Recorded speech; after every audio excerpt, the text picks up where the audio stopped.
আসসালামু আলাইকুম দর্শক মন্ডলী, আপনারা দেখতে পারা আমরা ইসলাম বাক্কা দুই পাহাড়ের ভিতরে ইসলাচরা পানপুঞ্জিত লেবু ভরায় ও তাকে ফারিয়া গেছিলাম। আশা করছিলাম আইলে পাইনি।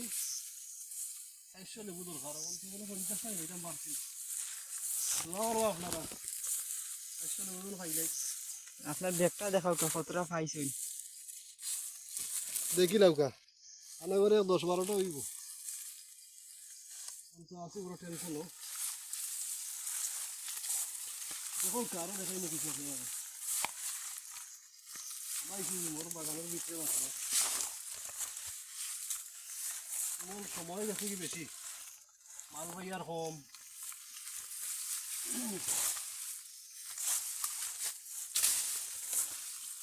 গোয়ার শরীরই ভরিয়া এবার লেবুর উৎপাদন কমে গেছে। ও সামনে গেলেও দুইটা লেবু দেখা যায়।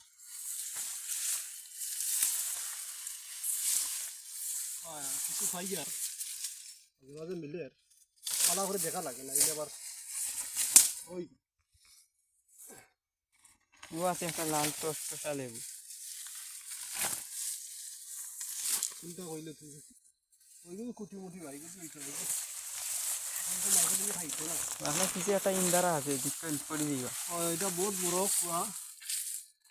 খাসিয়া যারা তারা ফানজুমর মরা বেমারি ফান টান ফালাই কেয়ার করে চলা লাগে না, এই যে দুর্ঘটনা ঘটিল লইলে আই চললে চললো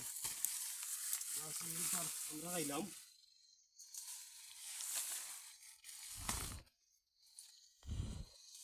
দর্শক মন্ডলী দেখতে অবাক হইরা। এখন বিদায় জানাইলা এখন আমরা লেবু ভরতাম। আপনারা ভালো থাকুক কা, পরবর্তীতে দেখাই মনের বাকি এখন কাম করি গাই। আসসালামু আলাইকুম।